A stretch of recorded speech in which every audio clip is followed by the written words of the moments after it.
A gente começa o RIC Notícias Opinião já falando de Brasília. O clima por lá tá tenso nesses últimos dias, né? Não só nos últimos dias. O ministro da Fazenda, Fernando Haddad, vai apresentar hoje ao presidente Lula um pacote de medidas para substituir a alta do Imposto sobre Operações Financeiras, o IOF. O aumento do IOF foi proposto há 2 semanas como uma forma de aumentar a arrecadação federal e garantir o cumprimento das metas em 2025. Uma das medidas, essa medida em especial, foi mal recebida tanto pelo mercado quanto pelo Congresso Nacional, que chegou a dar um prazo de 10 dias para que o governo apresentasse uma alternativa. Haddad falou com os jornalistas hoje de manhã e disse que já tem um plano de voo bem montado. Nós conseguimos apresentar ponto por ponto daquilo que já tinha sido sugerido por alguns parlamentares, dentre os quais os próprios presidentes das 2 casas, já com uma estimativa, né, de impacto sobre as contas públicas, benéfico, né, para as contas públicas e estrutural.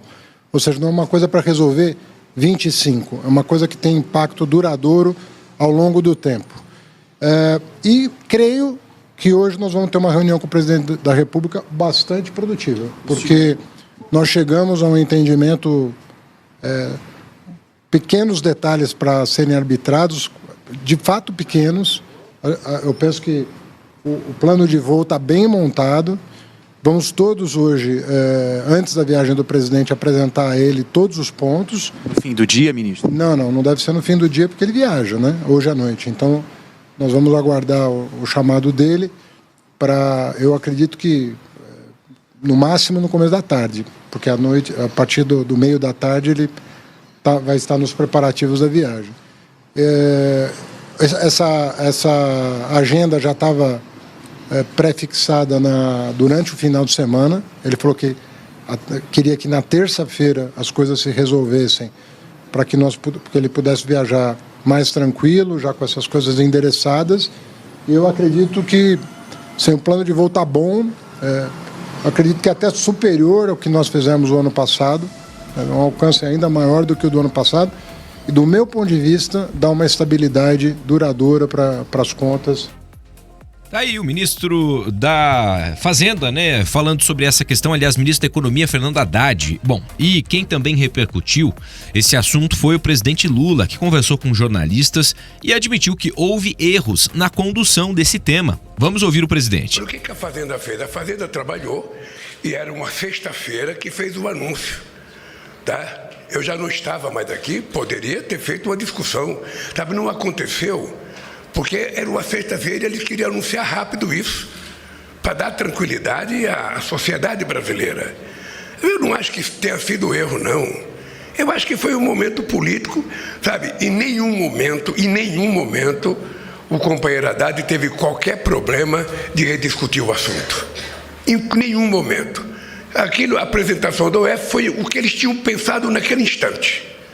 Sabe? Aí se aparece alguém com ideia melhor e ele topa discutir, vamos discutir. É isso que a gente tem que fazer. Essa discussão que eu acho que a gente tem que fazer com as lideranças é porque nós precisamos dar um voto e um crédito aos nossos líderes. Ninguém pode ser líder do governo e o governo mandar alguma coisa para lá sem conversar com eles. Essa é uma prática política que nós temos que aprender a fazer. Toda vez que a gente toma uma atitude sem conversar com as pessoas que vão ter que nos defender e defender a proposta, a gente pode cometer erros. Porque muitas vezes gente nossa tem proposta de mudança. Eu estou lembrado que a semana retrasada eu fiz um ato aqui sobre a questão da redução do preço da energia. Eu não tinha assinado a medida provisória ainda. Nós fizemos a exposição para todos os líderes da Câmara e do Senado, para o presidente da Câmara e do Senado. Depois que nós fizemos a exposição, ouvimos 4 ou 5 líderes falar e depois eu assinei a medida provisória. Não houve tempo de fazer isso no OF, porque eu já nem estava mais aqui, tá? Mas eu acho que o esforço que a Fazenda está fazendo é apenas para dar tranquilidade ao povo brasileiro que em economia não tem mágica. A gente não inventa as coisas. E quem pensa que tem mágica, quebra a cara. Né? Vocês estão lembrados de uma famosa frase dita no primeiro mandato meu. A gente não dá um cavalo de pau num transatlântico do tamanho do Brasil. Você pode dar num Fusquinha, mas num país desse tamanho você não dá. Ontem à noite, a Haddad se reuniu com os presidentes da Câmara, Hugo Mota, do Republicanos da Paraíba, e também do Senado, Davi Alcolumbre, do União Brasil, lá do Amapá, para apresentar o rascunho das medidas que serão levadas ao aval, portanto, de Lula. Também participaram do encontro os ministros Gleiser Hoffmann, das Relações Institucionais, e Alexandre Padilha, da Saúde, além dos líderes do governo na Câmara, José Guimarães, do PT do Ceará, e no Senado, Jacques Wagner, do PT da Bahia. O pacote que será apresentado, segundo Haddad, inclui ao menos uma proposta de emenda à Constituição, um projeto de lei e talvez uma medida provisória. Isso só será decidido, porém, após a reunião com o presidente. Bom, era para ser um anúncio positivo para o governo, lá no finzinho da semana, final de uma sexta-feira, né? Haddad falou muito brevemente sobre tudo que estava incluso dentro daquele pacote, que era muito esperado. A gente está falando de corte de gastos, mas não detalhou o que era esse OF. Por que isso tem causado tanto ruído? Vocês já devem ter ouvido falar, a gente tem detalhado aqui ao longo dos últimos dias. Porque o mercado interpreta isso como uma medida de controle de capital. E claro que isso não é bem-vindo, né? Isso prejudica a economia. Não vou dizer nem a médio e longo prazo, até a curto prazo. Há um risco em relação a quem quer investir no Brasil. Por isso que Haddad voltou imediatamente atrás. Mas aí a pergunta que fica, quando a gente ouve principalmente a fala do presidente Lula, dizendo, não acho que ele errou, foi ali uma decisão de momento, precisava anunciar. Por que não discutir antes? Você vai a público fazer um anúncio que tende a ser positivo para o governo no momento em que você tem, inclusive, uma tendência de queda na aprovação do governo há meses. Ou seja, era para ser um momento positivo, de quem sabe alavancar essa visão do eleitorado brasileiro. Mas você cria uma crise justamente porque não houve uma discussão preliminar. Galípolo, que é o presidente do Banco Central, eu lembro, ele era o número 2 na sucessão lá do Ministério das Fazendas. Estava, depois de Haddad, como o principal responsável pelo ministério antes de assumir o Banco Central, que é independente, a gente sabe. Mas ele tem um diálogo direto com o governo, com o próprio Haddad. E ele foi a público, logo depois desse anúncio, dizer, acho que o governo errou. Será que Haddad não passou a mão no telefone antes para conversar com Galípolo? Para perguntar o que ele achava daqueles anúncios, daquelas medidas que seriam tomadas? Então, de fato, é mais uma dessas crises que não precisava existir. O governo recuou, diz que não tem problema em recuar, está aqui agora fazendo o que deveria ter feito antes, que é reunindo os líderes lá no Congresso, reunindo vários outros ministros para fazer a discussão de quais são as medidas adequadas, porque fato é que vai ter que cortar de algum lugar. Isso é inevitável. E aqui a gente não está falando nem só de corte de gastos, a gente está falando também de contingenciamento, que é algo que é muito negativo na minha visão. Até houve já, né, na educação ali, o contingenciamento e a perspectiva da questão de recursos para universidades federais e tal. Porque a gente não está falando daí de uma solução definitiva, a gente está falando de um congelamento daquilo que já estava previsto de investimentos que são importantes para o país. E eu lembro, inclusive, João, que nessa mesma entrevista que a gente ouviu um trecho agora do Lula, hoje cedo, ele também falou sobre isso. Fez uma crítica sobre as isenções fiscais do governo. E aí, claro, vai lá e coloca o dedo na ferida de vários empresários, segmentos aqui do nosso país. Fez uma fala que eu acho que é importante. E aí não tem bandeira, nem é de esquerda, nem é de direita, que é quando você dá um benefício no Brasil, você não consegue mais tirar. Isso é um fato. Se a gente olhasse para as isenções fiscais do governo e cortasse ali, certamente a gente não teria que fazer esse tanto de manobra para conseguir garantir um mínimo em saúde, em educação. Porque eu sempre digo, o problema não é você pagar imposto, o problema é você pagar imposto e não ter retorno. O governo tem que cortar gastos? Tem que cortar gastos. O Congresso também tem que ter responsabilidade nisso. O Judiciário também tem que ter responsabilidade nisso. A gente viu, eles se tiraram do teto de gastos. Para nós não vale. Há quantos dias? Há quantas semanas?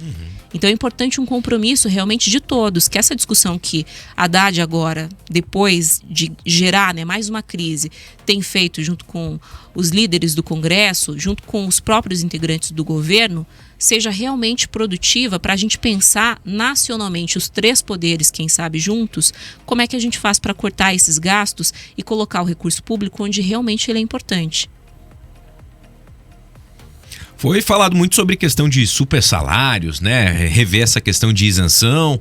Agora, o que me chamou muita atenção, além de tudo isso, é o presidente Lula, né? Como, aliás, não só ele, como o ministro Fernando Haddad, os dois se valeram de metonímias. Você se recorda o que é isso, ouvinte, internauta? Aquela figura de linguagem. Você não dá um cavalo de pau no tamanho do Brasil, no país desse tamanho, né? Que é um transatlântico.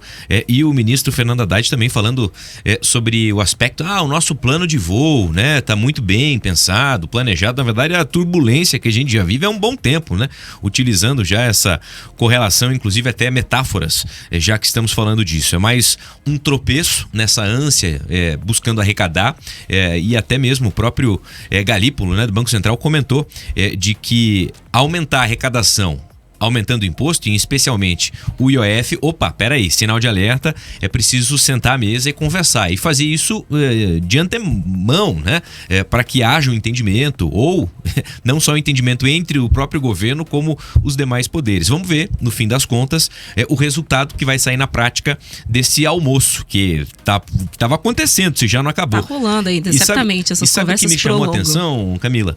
Você saiu de férias, não tinha nem discussão sobre IOF, você volta, já tem alta de IOF e ainda agora estão discutindo se vai ou não vai, de que maneira compensar até uma certa perda do que eles imaginavam na arrecadação, já que o pacote de aumento do IOF ele não entrou integral, né? Houve um certo revés ali no que o governo imaginava, e para isso também é preciso fazer alguns ajustes, porque o que o governo imaginava arrecadar, não vem tudo aquilo que esperava. Então, de que maneira? Será que nesse almoço vai sair tudo às claras e resolvido? Vamos ver, né? Por isso que tem que ter esse almoço, por isso que a gente vê a Gleisi, por exemplo, aqui envolvida junto com o Haddad, né? Ela que faz essa relação institucional, porque em Brasília você tem que combinar, é o que está combinado. Então, basicamente, o que eles têm que fazer é saber se os russos estão cientes, né? Então, é basicamente o que eles estão fazendo hoje nesse almoço, porque não adianta o governo decidir se não tiver esse acordo com o Congresso, porque vai chegar lá e eles vão barrar ou vão alterar todo o rumo dessa discussão. É importante acompanhar agora esses próximos passos para entender de fato o que vai vir. Algo vai vir. De fato, a gente sabe que é preciso que hajam cortes para que a gente de fato consiga cumprir ali com o que está na meta fiscal, com o que foi prometido pelo ministro Haddad. Vou fazer só mais aqui um adendo, já que a gente já se alongou nesse assunto, porque o Lula também foi questionado sobre algo que eu sempre critico aqui, que é o silêncio dele em relação ao Galípolo. Ele que era o maior crítico do então presidente do Banco Central, e quando o Galípolo assume, né, nunca mais falou sobre a taxa de juros elevadíssima do Brasil. Parece que o problema foi resolvido quando, na verdade, a gente viu que as altas continuaram ocorrendo, né? Ele diz que está ciente, eles estão em discussão e que acredita que agora, com esses anúncios, com esses cortes, de fato a gente possa ter o início aí de um processo de queda, né? Quem sabe, dessa taxa de juros que é muito elevada aqui no país. A gente vai seguir acompanhando aí os desdobramentos dessas notícias, né? Positivas, pero no mucho. Até com relação a essa história, para fechar do almoço, será que já serviram a sobremesa? Vai ser docinha ou aquele chocolate amargo, assim, né? Que você dá aquela mordida e fala, não era bem o que eu imaginava, aquela sobremesa indigesta. Vamos ver. No cardápio lá sempre é tudo muito delicioso. É depois que eles sentem o amargo, quando chega em casa. 3 horas e 21 minutos.